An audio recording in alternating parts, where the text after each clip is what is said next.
BTS의 이틀간 부산 공연은 성공적으로 막을 내렸습니다. 이번 공연을 보기 위해 한국을 찾은 외국인은 무려 5만 명. 전 세계 팬들의 시선이 부산으로 집중됐습니다. 그런데 공연이 끝난 뒤에도 열기는 좀처럼 식지 않고 있습니다. 숙박 기간을 늘리고 여행을 이어가는 관광객들이 늘고 있는 가운데 지금 이 순간에도 새로운 방문객들의 발길이 계속 이어지고 있어요. 도대체 이곳에는 어떤 매력이 있길래 전 세계 여행객들의 발길이 끊이지 않는 걸까요? 지금부터 외국인들이 이 도시에 빠져드는 진짜 이유, 그리고 그들의 지갑을 열게 만드는 특별한 매력을 함께 살펴보겠습니다. 이야기 시작 전에 구독과 좋아요 눌러주시고 어디에서 듣고 계신지도 댓글에 남겨주시면 반가울 것 같아요. 지금 부산은 그야말로 들썩이고 있습니다. 공연이 끝났는데도 사람들은 부산을 떠나지 않고 있어요. 이번 BTS 공연을 보기 위해 한국을 찾은 외국인들의 평균 체류 기간은 무려 5.7일로 집계됐습니다. 이틀짜리 공연을 보러 왔는데 일주일 가까이 부산에 머무는 셈이에요. 그런데 이게 다가 아닙니다. 공연이 끝난 직후에도 인천공항에서 부산으로 향하는 국내선 항공편 예약률은 99에서 100%에 달했습니다. 그리고 부산 지역 액티비티 예약은 전년 대비 56.6% 증가했어요. 요트 투어, 시티 투어 같은 상품들이 외국인들 사이에서 폭발적으로 팔리고 있습니다. 식당도 예외가 아닙니다. 외국인 손님들로 활기가 넘치고 관광지마다 외국어와 카메라 셔터 소리가 끊이지 않아요. 한마디로 부산 곳곳에서 외국인들이 미친 듯이 지갑을 열고 있어요. 자, 그런데 사실 외국인들의 이런 부산 사랑은 어제 오늘 일이 아닙니다. 그동안 부산을 다녀간 수많은 외국인들이 자기 나라로 돌아가서 SNS에 부산 후기를 남겼는데요. 이 후기들을 들여다보면 정말 이상한 부분이 있어요. 분명 한국의 부산 후기인데 글 속에 부산 이야기만 나오지 않는다는 겁니다. 도대체 외국인들이 부산에서 무엇을 본 걸까요? 그 답은 외국인들이 부산에 오면 가장 먼저 향하는 곳에서 시작됩니다. 부산의 얼굴이자 한국에서 가장 유명한 그 바다, 해운대입니다. 대한민국 사람이라면 누구나 한 번쯤 가봤거나 적어도 TV에서 수십 번은 봤을 그 바다입니다. 그런데 정작 외국인들이 해운대 해변 앞에 서는 순간 가장 많이 하는 말이 있어요. 여기가 정말 한국 맞아요? 그도 그럴 것이 외국인들 눈앞에 펼쳐진 풍경이 상상 이상이었거든요. 끝없이 펼쳐지는 푸른 바다, 길이만 1.5km에 달하는 모래사장, 그리고 그 뒤로 마치 병풍처럼 둘러싼 초고층 빌딩들. 이 풍경이 한 프레임에 다 들어오는 겁니다. 자, 그런데 외국인들이 진짜 놀라는 건 바다가 아닙니다. 해운대 뒤로 펼쳐진 초고층 스카이라인 때문이에요. 여러분 눈에는 이곳이 어디처럼 보이시나요? 외국인들의 반응은 정말 흥미롭습니다. 와, 여기 마치 미국 마이애미에 온 것 같아요. 몇 년 전에 갔던 두바이의 해변이 떠오르네요. 하와이에서 왔는데 와이키키와 비슷해요. 해운대는 그저 해운대 그 자체인데 보는 사람마다 자기가 알고 있는 가장 아름다운 휴양지를 떠올리게 만드는 거예요. 이게 바로 해운대의 진짜 매력입니다. 그런데 요즘 날씨가 정말 덥죠. 그래서인지 해운대에는 벌써 한여름 풍경이 펼쳐지고 있습니다. 해운대를 담은 영상들이 SNS에 끊임없이 올라오고 있어요. 같은 해변, 같은 햇살 아래 한국인과 외국인의 모습이 완전히 달라요. 영상에는 사람들의 댓글이 쏟아졌어요. 한국인은 비키니에 점퍼, 외국인은 비키니. 차이가 너무 난다. 백사장의 외국인 비율이 7대3 정도다. 정작 한국인들은 햇볕 아래 한참 누워있는 이 풍경을 어색해하는데 외국인들에게는 너무 자연스러운 휴양지의 일상이라는 거예요. 같은 해변에서 같은 햇살을 받으면서도 한국인과 외국인이 전혀 다른 두 세계에 살고 있는 것처럼 보이는 겁니다. 자, 그리고 해운대에 진짜 놀라운 점이 또 있습니다. 해운대의 매력 중 하나는 바다와 도시, 그리고 산이 가까이에 함께 공존한다는 점이에요. 외국인들이 이 부분을 정말 신기해해요. 보통 휴양지라고 하면 도시에서 멀리 떨어진 한적한 바닷가가 떠오르잖아요. 그런데 해운대는 다릅니다. 휴양지 한가운데 살아있는 도시가 있고 그 옆에 산까지 있는 구조예요. 그리고 낮의 해운대와 밤의 해운대는 또 완전히 다른 모습이죠. 낮에는 바다와 모래사장이 있는 휴양지의 모습. 그런데 해가 지고 나면 마린시티의 빌딩들에 하나둘 불이 켜지기 시작합니다. 그 불빛이 바다에 그대로 비치면서 도시가 마치 보석처럼 빛나기 시작해요. 외국인들이 이 야경 앞에서 한참을 떠나지 못합니다. 마치 영화 속 한 장면처럼 느껴진다는 거예요. 그런데 해운대의 매력은 바다에서 끝나지 않습니다. 해변에서 몇 걸음만 옮기면 전혀 다른 풍경이 펼쳐지는데요. 바로 해운대 전통시장입니다. 부산 사람들이 즐겨 먹는 음식들을 한자리에서 만날 수 있는 곳이죠. 방금 전까지 봤던 마이애미 같은 풍경과 완전히 다른 진짜 한국 서민들의 일상이 펼쳐져 있는 거예요. 어쩌면 해운대의 진짜 매력은 여기에 있는지도 모릅니다. 세계적인 해변 도시의 분위기와 한국 사람들의 평범한 일상이 바로 옆에 공존한다는 점이요. 그런데 이게 끝이 아니에요. 해운대에서 조금만 자리를 옮기면 갑자기 분위기가 확 달라지는 곳이 나타납니다. 해운대 동쪽 끝 미포라는 작은 포구에서 해변 열차를 타고 10분만 가면 도착하는 곳이 있어요. 거기에 도착하는 순간 외국인들의 입에서 또 다른 나라 이름이 튀어나오기 시작합니다. 자, 여러분, 그 도시가 어디인지는 잠시 후에 말씀드릴게요. 일단 외국인들이 그곳에 도착하기까지의 여정부터 따라가 보겠습니다.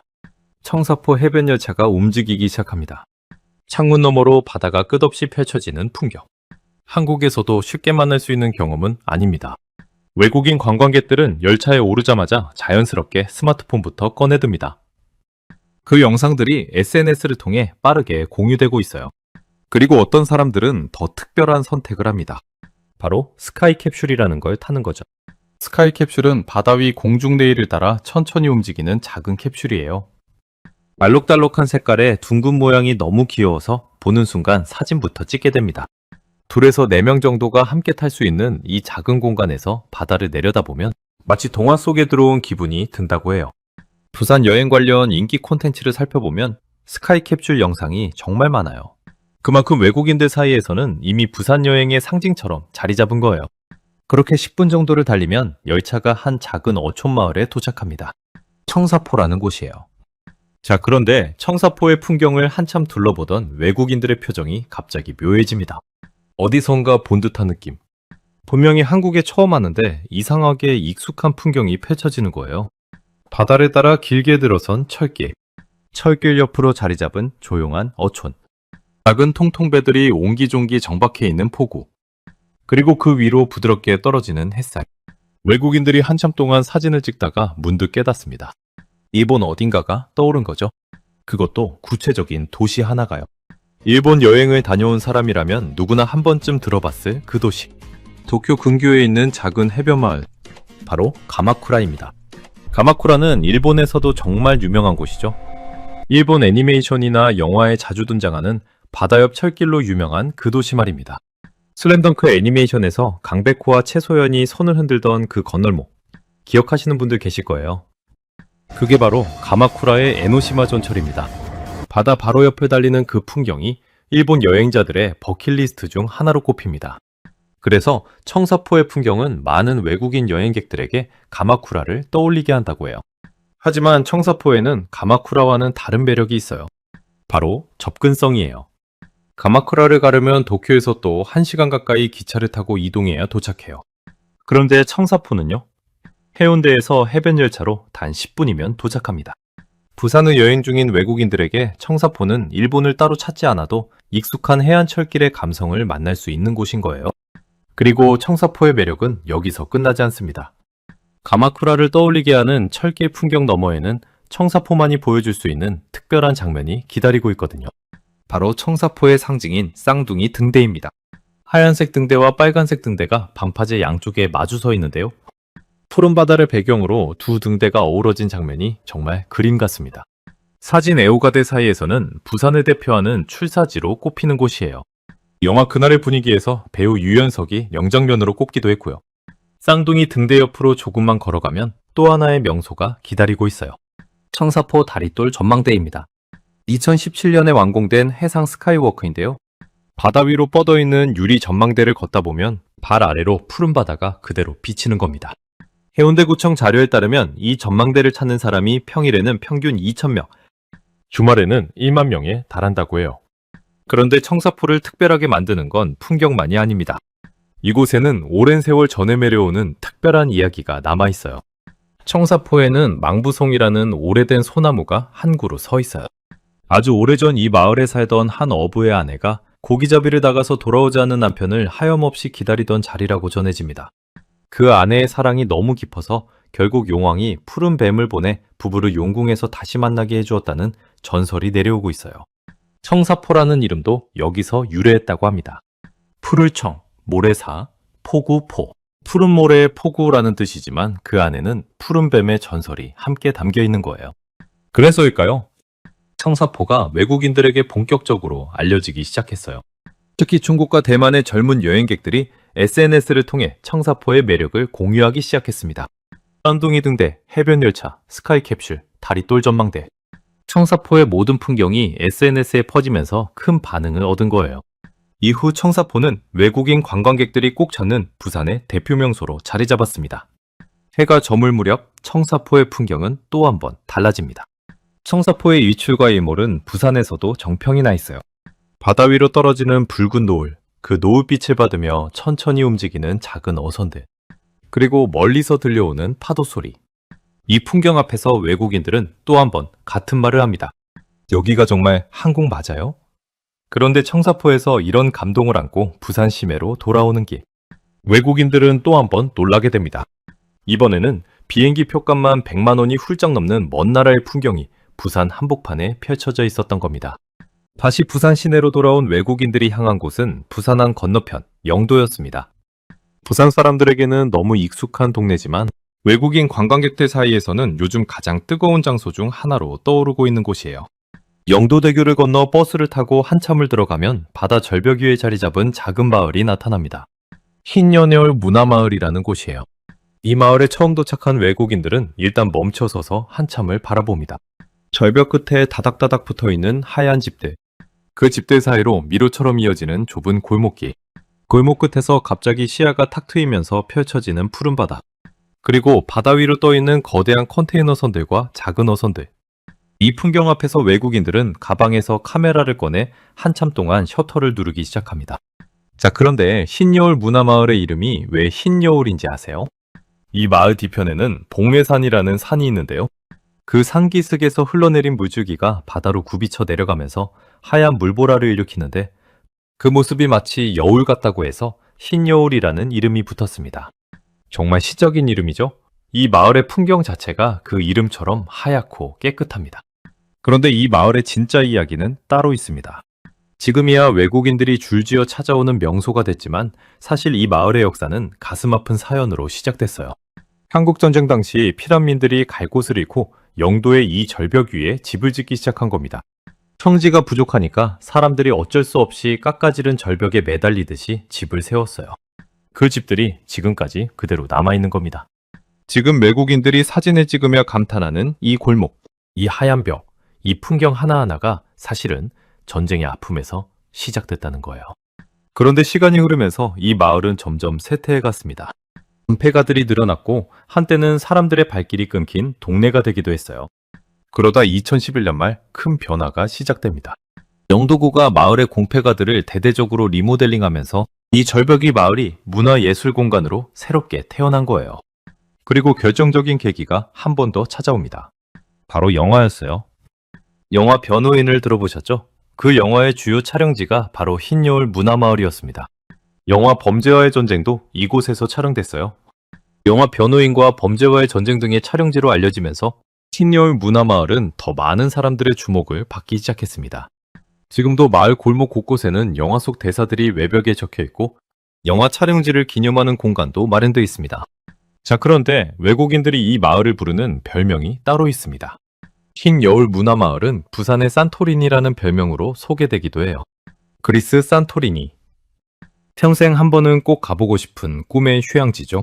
새하얀 벽, 절벽 위에 자리 잡은 작은 집들, 그리고 그 아래로 펼쳐지는 푸른 바다. 산토리니의 풍경이 흰여울 문화마을과 닮았다는 겁니다. 그리고 일부 여행객들은 이곳을 이탈리아의 해안마을 칭케테레와 닮았다고 말하기도 합니다. 칭케테레는 절벽 위에 색색의 건물들이 들어선 풍경으로 유명한 곳인데요. 한 마을이 그리스와 이탈리아 두 나라의 해안마을과 동시에 비교되고 있는 겁니다. 그런데 여기서 진짜 흥미로운 사실이 있어요. 그리스 산토리니까지 가려면 어떻게 해야 할까요? 일단 비행기를 타고 유럽까지 가야 합니다. 보통 직항이 없어서 어디든 한 번은 환승을 해야 해요. 그리고 그리스에 도착해서도 또 비행기를 갈아타고 산토리니 섬까지 들어가야 합니다. 이탈리아 친쾌테레도 마찬가지예요. 비행기 값만 해도 만만치 않은 금액입니다. 그런데 흰여울 문화마을은요? 부산역에서 버스 한 번만 타면 도착합니다. 평생 한 번 가볼까 말까 한 그리스와 이탈리아의 풍경을 부산에서는 버스비 몇천 원에 만나볼 수 있다는 거예요. 그리고 입장료는 무료, 연중 무휴 개방됩니다. 흰여울 문화마을 끝자락에는 또 하나의 명소가 있어요. 흰연여울 해안터널이라는 곳입니다. 2018년 12월에 완공된 인공터널인데요. 저령의 안산책로를 안전하게 걸을 수 있도록 영도 구민들의 염원을 모아 조성한 터널이에요. 이 터널 안에서 사진을 찍으면 정말 환상적인 실루엣 사진이 나옵니다. 어두운 터널 너머로 푸른 바다가 보이고 그 바다빛이 터널 안으로 쏟아져 들어오면서 만들어지는 그 장면. 이곳에서 찍은 실루엣 사진은 SNS에서 큰 인기를 끌고 있어요. 그리고 흰여울 문화마을에는 외국인 관광객들이 많이 찾는 또 다른 이유가 있습니다. 마을 골목 곳곳에 작은 카페와 갤러리, 바다를 배경으로 사진을 찍을 수 있는 포토존이 숨어 있기 때문인데요. 좁은 골목을 따라 걷다 보면 새로운 풍경이 펼쳐지고 골목을 하나 돌 때마다 또 다른 포토존이 나타납니다. 그래서 외국인들은 이 작은 마을에서 예상보다 훨씬 오랜 시간을 머무릅니다. 카메라를 들고 골목을 누비다 보면 시간 가는 줄 모르고 사진을 찍게 되는 거예요. 자, 그리고 흰여울 문화마을 절벽 아래로는 또 하나의 진풍경이 펼쳐집니다. 마을 앞 바다를 한참 바라보면 거대한 컨테이너 선들이 줄지어 떠 있는 모습이 보여요. 이 배들은 세계적으로 붐비는 항구인 부산항에 입항하기 위해 순서를 기다리고 있는 상선들입니다. 1년 내내 이 거대한 배들이 마을 앞 바다에 떠 있는 모습을 볼 수 있어요. 그리고 새해가 시작되는 순간 부산항에 정박한 선박들이 백고동을 울리며 새해를 알리는 장면도 볼 수 있습니다. 이 광경이 흰여울 문화마을의 또 다른 명물로 꼽힙니다. 그리고 흰여울 문화마을 근처에는 또 다른 마을이 하나 더 있습니다. 바로 감천 문화마을이에요. 흰여울이 절벽이 하얀 마을이라면 감천은 산비탈을 따라 알록달록한 집들이 층층이 쌓여있는 곳입니다. 이곳도 사연이 비슷해요. 한국전쟁 때 피난민들이 부산의 산자락에 모여 살기 시작하면서 만들어진 마을입니다. 그 가난했던 동네가 지금은 부산을 대표하는 문화명소가 됐어요. 외국인들은 흰여울과 감천, 서로 다른 매력을 가진 두 마을을 둘러보며 부산만의 독특한 풍경에 감탄합니다. 자, 이렇게 흰여울에서 그리스와 이탈리아를 만난 외국인들, 다시 부산 시내로 향합니다. 그리고 그곳에서 또 한 번 놀라게 됩니다. 이번에는 그리스보다 더 화려한 유럽의 어느 도시. 전 세계 사람들이 한 번쯤은 꼭 가보고 싶어하는 사랑과 낭만의 도시. 그 도시의 골목 풍경이 부산 한복판에 펼쳐져 있었거든요. 흰여울에서 다시 부산 시내로 돌아온 외국인들이 향한 곳은 서면이라는 동네였습니다. 부산에서 가장 번화한 거리 중 하나죠. 그런데 외국인들은 서면의 큰 거리가 아니라 그 옆으로 살짝 비껴 들어간 작은 골목을 향해 걸어갑니다. 큰 길에서 한 블록만 안쪽으로 들어서면 갑자기 분위기가 확 달라지는 거리가 나타나거든요. 그 거리에 들어서는 순간 외국인들은 또 한 번 멈춰섭니다. 좁은 골목길, 양옆으로 들어선 붉은 벽돌 건물들, 아치형 창문 너머로 흘러나오는 따뜻한 불빛, 그리고 골목 어디선가 풍겨오는 진한 커피향. 이 풍경이 한꺼번에 외국인들의 눈에 들어옵니다. 분명 한국의 부산인데 분위기가 한국 같지 않은 거예요. 자, 이 골목이 어디냐면요. 바로 점포 카페거리라는 곳입니다. 그런데 정말 흥미로운 건 이 골목의 과거예요. 지금이야 카페가 즐비한 거리지만 불과 10몇 년 전만 해도 이 동네는 완전히 다른 모습이었습니다. 공구를 파는 가게들이 줄지어 있던 평범한 상가 골목이었어요. 망치, 못, 드릴 같은 걸 파는 가게들이 모여있던 거리. 그러던 곳이 2010년대에 들어서면서 완전히 변하기 시작했습니다. 공구 상가가 하나둘 떠난 자리에 작은 카페들이 들어서기 시작한 거예요. 그 변화가 지금의 점포 카페 거리를 만들었습니다. 자, 그런데 이 골목이 세계 무대에 본격적으로 알려진 결정적인 사건이 있어요. 미국의 권위 있는 신문 뉴욕타임스가 매년 발표하는 올해의 세계 여행지 리스트가 있습니다. 전 세계 여행자들이 가장 주목하는 명단 중 하나예요. 그 명단에 한국에서 부산이 포함된 적이 있는데요. 그때 뉴욕타임스가 부산을 소개하면서 핵심 명소로 주목한 곳이 있었습니다. 해운대도 아니고 광안리도 아니고 감천 문화마을도 아니었습니다. 바로 부산의 이 작은 골목, 점포 카페거리였어요. 그 발표 이후로 점포 카페거리는 외국인들 사이에서 부산 여행의 필수 코스로 자리 잡았습니다. 지금까지도 부산을 찾는 외국인 관광객들은 해운대를 가고 광안리를 가고 그 다음에 꼭 한 번 이 골목을 찾아옵니다. 지금도 많은 여행 콘텐츠와 소개글에서 이 뉴욕타임스 이야기가 함께 언급되고 있어요. 그만큼 외국인들이 이 골목에 대해 가지고 있는 인상이 강하다는 겁니다. 자, 그런데 외국인들이 떠올리는 유럽이 정확히 어디일까요? 이탈리아 로마라고 하기에는 좀 다르고 영국 런던이라고 하기에는 또 다릅니다. 좁은 골목, 붉은 벽돌, 작은 카페, 그리고 그 안에서 흘러나오는 커피향. 이 분위기와 가장 닮은 도시가 있어요. 바로 프랑스 파리입니다. 파리의 골목들이 가진 감성과 점포 카페 거리의 분위기가 어딘가 모르게 비슷하다는 평이 많거든요. 파리. 전 세계 사람들이 평생 한 번은 꼭 가보고 싶어 하는 도시죠. 사랑과 낭만의 도시, 예술의 도시. 그 파리의 골목 감성을 부산의 작은 거리에서 만날 수 있다는 겁니다. 점포 카페 거리의 매력은 한 가지 더 있어요. 이 골목은 그냥 직선으로 쭉 뻗어 있는 거리가 아닙니다. 미로처럼 복잡하게 얽혀 있는 구조예요. 한 골목을 따라가다 보면 다른 골목이 나오고 그 골목 끝에서 또 다른 골목이 펼쳐집니다. 그래서 외국인들은 이 골목을 걸을 때마다 새로운 세계가 나타나는 곳이라고 표현해요. 한 외국인은 점포 카페 거리를 다녀온 후 이렇게 적었습니다. 여기 있으면 시간이 어떻게 가는지 모르겠다. 이게 바로 점포 카페 거리의 진짜 매력입니다. 그리고 부산에 떠나기 전에 다시 한번 이 골목을 찾아오는 사람들도 많습니다. 자, 이렇게 점포에서 유럽의 감성을 만난 외국인들. 이제 부산 여행의 또 다른 챕터가 시작됩니다. 이번에는 유럽이 아니었습니다. 미국도 아니고 동남아도 아니었어요. 한국에서 가장 동양적인, 그러면서도 세계 어디에서도 보기 힘든 그 풍경이 외국인들을 기다리고 있었거든요. 낮에 부산이 보여주는 가장 신비로운 얼굴, 그리고 밤이 되면 또 한 번 외국인들의 입을 떡 벌어지게 만드는 그 광경. 외국인들이 다음으로 향한 곳은 부산의 동쪽 끝 기장이라는 동네였습니다. 부산 도심에서 조금 떨어진 한적한 바닷가 마을이죠. 그런데 이곳을 마다하지 않고 외국인들이 줄지어 찾아오는 이유가 있습니다. 그곳에 정말 특별한 사찰이 하나 있거든요. 해동 용궁사라는 곳입니다. 이름부터 신비롭죠? 직역하면 동쪽 바다의 용궁사찰 정도의 의미예요. 1376년 고려 말에 나옹이라는 큰 스님이 창건한 사찰이니까 무려 650년이 넘는 역사를 가지고 있습니다. 그런데 이 사찰이 외국인들의 시선을 사로잡는 이유는 따로 있어요. 자, 한국에 있는 사찰들을 한번 떠올려 보세요. 대부분 어디에 있죠? 깊은 산 속에 있습니다. 강원도 오대산, 경상도 가야산, 전라도 지리산. 한국의 큰 절들은 거의 다 산속 깊숙한 곳에 자리 잡고 있어요. 그게 한국 불교의 오랜 전통이거든요.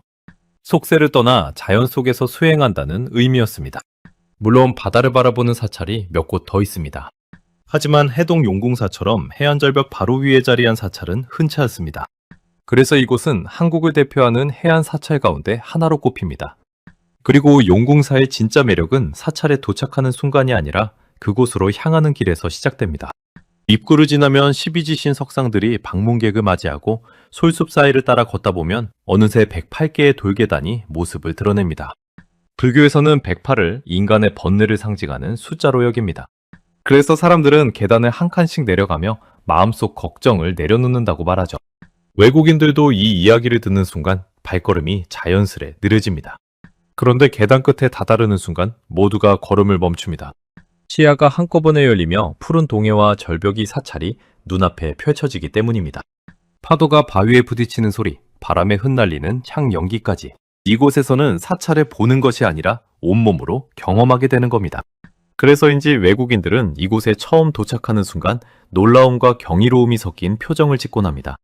그리고 용궁사의 매력은 풍경에서 끝나지 않습니다. 연팔계단을 따라 천천히 내려가는 입구부터 마치 일상의 세계를 벗어나 또 다른 공간으로 들어가는 듯한 특별한 경험이 시작됩니다. 세계 최대 여행 사이트 트립어드바이저에는 이 순간을 표현한 외국인 후기들이 올라와 있어요. 미국 워싱턴 DC에서 온 한 여행자는 이렇게 적었습니다. 2주 동안 한국을 여행했는데 가장 기억에 남는 곳이 바로 해동 용궁사였어요. 바다와 사찰이 어우러진 장면이 정말 비현실적이었고 어디서 사진을 찍어도 그림 같았죠. 부산에서 시간이 많지 않았지만 이곳에 오길 정말 잘했다는 생각이 들었습니다. 호주에서 온 한 여행자는 이렇게 표현했어요. 한국의 대부분 사찰은 산속에 자리하고 있지만 이곳은 바다를 마주하고 있어 더욱 특별하게 느껴졌어요. 그리고 2026년 봄 부산 출장을 왔다는 한 외국인은 이렇게 적었어요. 부산 출장 중에 용궁사를 방문했습니다. 중국의 해안 사찰을 보는 듯한 느낌이 들었고 푸른 바다와 절벽 위에 자리한 사찰이 어우러진 풍경은 정말 환상적이었습니다. 흥미로운 건 해동 용궁사를 본 이 외국인이 떠올린 곳이 중국의 해안 사찰이었다는 점입니다. 그만큼 바다와 절벽 그리고 사찰이 어우러진 이국적인 풍경이 강한 인상을 남겼다는 뜻이겠죠. 그리고 이번 BTS 부산 공연 당시 숙박난이 벌어지자 부산의 일부 사찰은 외국인 팬들에게 무료 템플스테이를 제공한 일이 있었잖아요. 사찰에서 머물며 한국 문화를 직접 체험한 외국인들은 따뜻한 환대에 깊은 인상을 받았고 이를 계기로 한국 사찰에 대한 관심도 더욱 커지고 있습니다. 자, 용궁사에서 동양의 가장 신비로운 순간에 만난 외국인들. 이제 다시 부산 시내로 돌아옵니다. 그리고 해가 지기를 기다려요. 밤이 되면 부산이 완전히 다른 도시가 되거든요. 이제 외국인들이 향한 곳은 광안리 해변이었어요. 광안리는 해운대와 함께 부산을 대표하는 해변인데요. 분위기가 해운대와는 또 달라요. 해운대가 화려하고 세련된 분위기라면 광안리는 좀 더 자유롭고 활기찬 느낌입니다. 광안리 해변에 도착한 외국인들의 시선이 곧장 향하는 곳이 있어요. 바다 위에 길게 뻗어 있는 거대한 다리, 광안대교입니다. 길이가 무려 7.42km. 부산의 두 동네를 잇는 이 다리는 밤이 되면 완전히 다른 모습으로 변해요. 다리 전체에 LED 조명이 켜지면서 바다 위로 거대한 빛의 띠가 만들어집니다. 그 빛이 광안리 바다에 그대로 비치면서 환상적인 야경이 펼쳐져요. 이 풍경을 본 외국인들 중에는 미국 샌프란시스코의 금문교를 떠올리는 사람들이 많아요. 광안대교의 거대한 곡선과 야경이 금문교를 연상시킨다는 거예요. 일부 여행객들은 광안리 해변을 부산의 샌프란시스코라고 표현하기도 합니다. 미국 서부의 상징인 그 다리, 그 풍경을 부산 한복판에서 만날 수 있다는 거예요. 그런데 광안리의 진짜 하이라이트는 따로 있어요. 매주 토요일 저녁이 되면 광안리 해변 앞에 사람들이 점점 모여듭니다. 공연 시간이 가까워지면 해변 전체가 사람들로 가득 차요. 잠시 후 무려 1000대의 드론이 동시에 하늘로 솟구쳐 올라갑니다. 이게 바로 광안리 드론쇼예요. 전국 최초이자 최대 규모의 상설 드론쇼입니다. 매주 토요일마다 광안리 하늘에서 1000대의 드론이 펼치는 공연이 열려요. 특별한 날에는 2500대까지 띄우기도 합니다. 드론들이 하늘에 모여 거대한 그림을 그리는데요. 어떤 날은 거대한 성이 만들어지고 어떤 날은 회전목마가 광안대교 위를 달리고 또 어떤 날은 한글이 하늘에 새겨집니다. 이 드론쇼를 처음 본 외국인들은 잠시 말을 잃어요. 광안대교의 금빛 야경, 그 위로 펼쳐지는 2000대의 드론, 그리고 광안리 해변에 부서지는 파도. 이 세 가지가 한 번에 펼쳐지는 풍경. 외국인들이 SNS에 영상을 올리면서 가장 많이 쓰는 말이 있어요. 이게 정말 무료라고? 광안리 드론쇼는 누구나 무료로 볼 수 있거든요. 그리고 외국인들은 이 풍경을 보면서 한 가지를 더 즐깁니다. 광안리 바닷가에는 횟집과 포장마차들이 즐비해요. 갓 잡은 신선한 회를 한 접시 시켜놓고 광안대교가 한눈에 들어오는 자리에 앉습니다. 그리고 소주 한 잔을 곁들이는 거예요. 회 한 점, 소주 한 잔. 그리고 눈앞에는 광안대교의 야경과 드론쇼. 이 조합을 처음 경험한 외국인들이 충격을 받아요. 세계적인 해변 야경과 드론쇼를 보며 식사를 즐기려면 다른 나라에서는 꽤 큰 비용을 지불해야 하는 경우가 많기 때문이죠. 그런데 부산에서는 해변 앞 작은 횟집이나 포장마차에 앉아 회 몇 점에 소주 한 잔이면 이 모든 풍경을 함께 즐길 수 있습니다. 그래서 광안리는 매일 밤마다 외국인들로 가득 차요. 해운대에서 호텔에 머무는 외국인들도 저녁이 되면 광안리로 향합니다. 부산의 진짜 매력은 광안리의 밤에 있다고 입을 모아 말하면서요. 자, 그렇게 낮에는 동양의 가장 깊은 신비를, 밤에는 미국 서부의 화려한 야경을 만난 외국인들. 부산 여행은 이제 마지막 단계로 향합니다. 그런데 부산의 진짜 매력은 풍경에만 있는 게 아니었어요. 외국인들이 마지막으로 발을 디딘 그곳에서는 전혀 다른 감각이 깨어나기 시작했습니다. 눈이 아니라 코로, 시선이 아니라 입으로 느끼는 부산의 또 다른 얼굴. 이번엔 가장 멀리, 그러면서도 가장 친숙한 어느 지역의 분위기가 부산 한복판에서 펼쳐졌습니다. 광안리의 화려한 밤을 뒤로하고 외국인들이 다음으로 향한 곳은 부산의 중심부 남포동이라는 동네였습니다. 남포동은 부산에서 가장 오래된 번화가 중 하나예요. 그런데 외국인들은 이곳을 보통 해가 질 무렵에 찾아옵니다. 왜 하필 이 시간일까요? 이유가 있어요.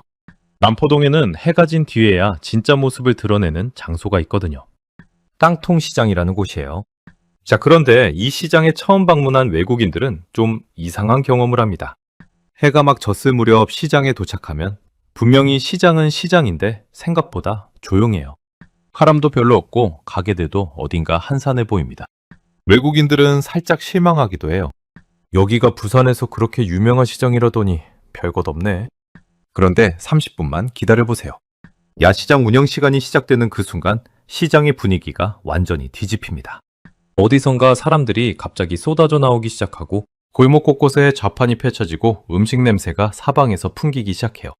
조용했던 골목이 순식간에 인파로 가득 차고 여기저기서 외국어와 한국어가 뒤섞여 들립니다. 이 장면을 본 외국인들의 표정이 참 볼만해요. 마치 무대에 커튼이 올라가는 것 같은 광경이거든요. 방금 전까지 비어있던 무대에 갑자기 배우들이 쏟아져 들어와 공연이 시작되는 것 같은 그 느낌이에요. 자, 이게 바로 깡통시장의 진짜 모습입니다.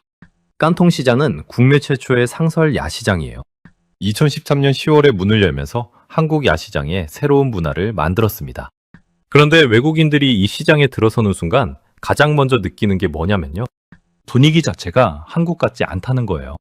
좁은 골목에 빽빽이 들어선 좌판대, 김이 모락모락 피어오르는 냄비대, 알록달록한 조명과 간판대, 그리고 그 사이를 누비는 수많은 사람들. 이 풍경 어디서 본 것 같지 않으세요? 그래요. 외국인들이 깡통시장에서 떠올리는 게 바로 동남아의 야시장이라고 합니다. 태국 방콕의 차이나타운 야시장, 베트남 하노이의 야시장, 말레이시아 페낭의 야시장. 깡통시장은 다양한 먹거리와 북적이는 분위기로 동남아 야시장 같은 매력을 느끼게 한다는 거예요. 실제로 깡통시장, 야시장을 걸어보면 한국 음식뿐 아니라 아시아 각국의 길거리 음식까지 한자리에서 만날 수 있습니다. 그래서 외국인 관광객들 사이에서 깡통시장은 부산을 대표하는 야시장으로 자리 잡았습니다.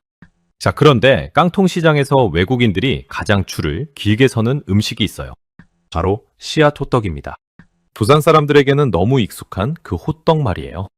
일반 호떡과 다른 점은 안에 견과류와 씨앗이 가득 들어있다는 거예요. 뜨거운 호떡을 한 입 베어 물면 달콤한 시럽과 고소한 씨앗이 입안에서 한꺼번에 터집니다. 외국인들이 이 맛에 빠져서 한 번에 두세 개씩 사 먹는다고 해요. 줄이 길어도 다들 묵묵히 기다립니다. 그런데 이 깡통시장의 이름이 왜 깡통시장인지 아세요? 이 시장의 이름에는 정말 가슴 아픈 역사가 담겨 있습니다. 한국전쟁 당시 부산은 대한민국의 임시 수도였고 전국에서 몰려든 피난민들로 가득했습니다. 그 시절 미군 부대를 통해 유통된 통조림과 군수품, 각종 수입물자들이 이 시장에서 거래되기 시작했어요. 당시 사람들은 통조림을 흔히 깡통이라고 불렀습니다. 그래서 사람들은 이곳을 자연스럽게 깡통시장이라고 부르기 시작했죠. 전쟁의 기억이 시장의 이름으로 남아있는 겁니다. 가난했던 시절 미군 부대 옆에서 깡통을 거래하던 그 시장이 지금은 외국인들이 일부러 찾아오는 한국 최초의 야시장이 됐어요. 외국인들이 이 이야기를 듣고 나면 시장이 완전히 다르게 보인다고 해요.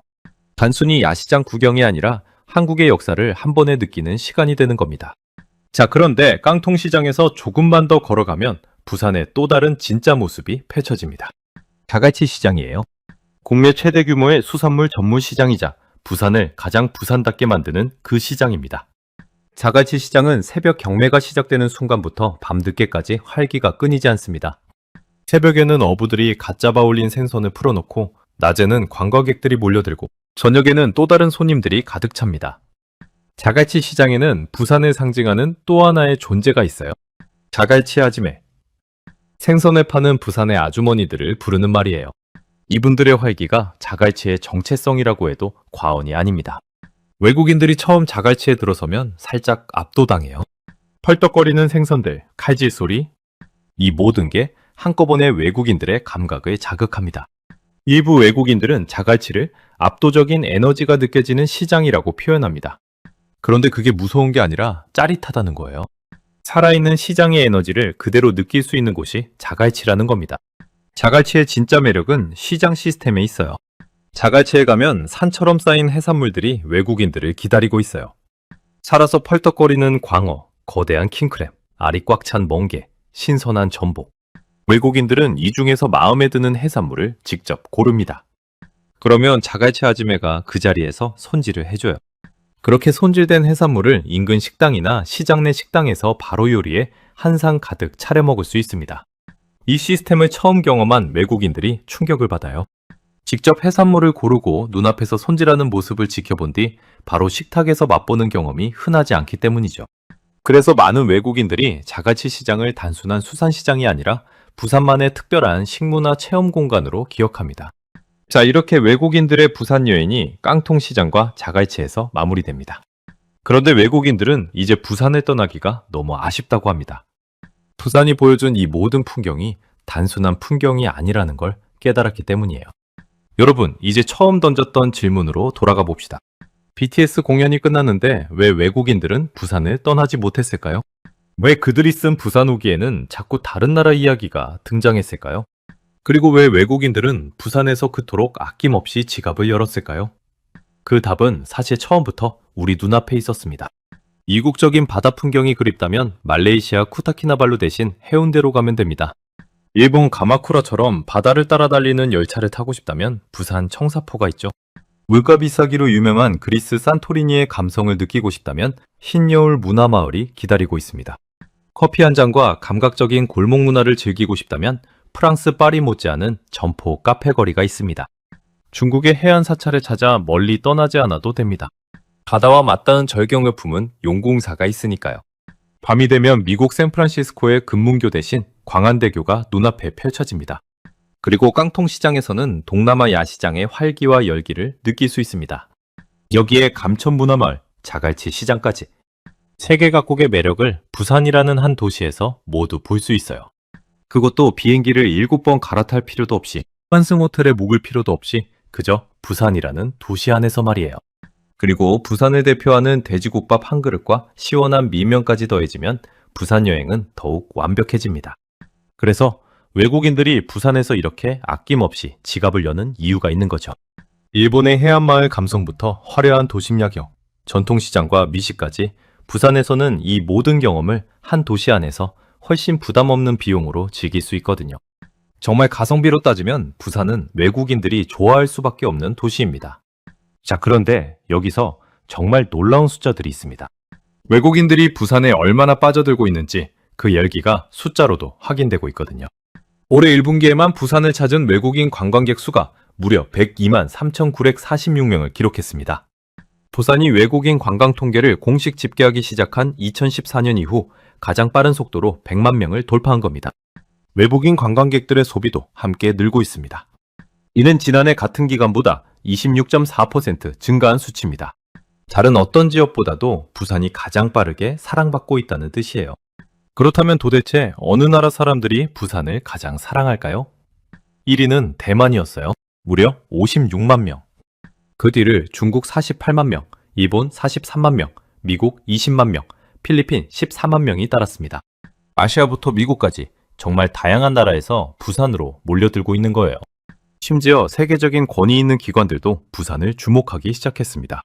야누자 리서치가 트립어드바이저 데이터를 기반으로 동북아 8개 주요 도시 관광상품 만족도를 분석했는데요. 부산 관광상품 만족도가 서울과 도쿄보다 높게 나왔습니다. 그리고 중국인 관광객을 대상으로 한 별도 조사에서는 아시아 8개 도시 중 부산이 종합만족도 1위를 차지했어요. 여기서 끝이 아니에요. 글로벌 여행 플랫폼 익스피디아는 일본인이 가장 선호하는 가성비 해외여행지 1위로 부산을 선정했습니다. 세계 최대 숙박 공유 플랫폼 에어비앤비도 2026년 여행 트렌드 전망에서 부산을 전 세계 Z세대가 주목하는 인기 여행지에 올렸어요. 외국인들 사이에서는 이런 말까지 나오고 있습니다.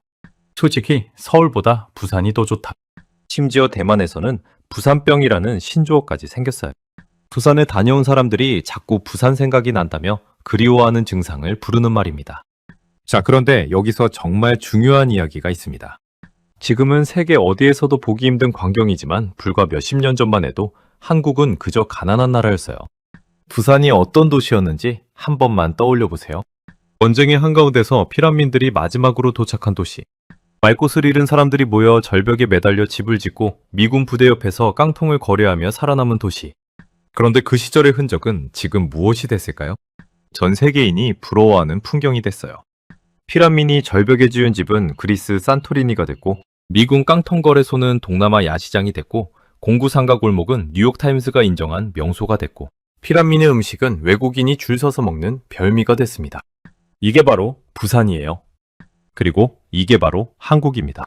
세계 어느 나라가 이런 변화를 보여줄 수 있을까요? 가난과 전쟁의 흔적을 부끄러워하지 않고 그것을 그대로 간직한 채 세계가 사랑하는 풍경으로 바꿔놓은 도시. 외국인들이 부산에서 느낀 진짜 감동은 사실 이거였습니다. 부산이 보여준 그 모든 풍경 뒤에 한국 사람들이 살아온 진짜 이야기가 담겨 있다는 걸 외국인들도 느꼈던 겁니다. 지금까지 시청해주셔서 감사합니다. 이 영상이 도움이 되셨다면 구독과 좋아요 부탁드립니다. 다음에도 좋은 이야기로 찾아오겠습니다. 해외 감동 오픈이었습니다.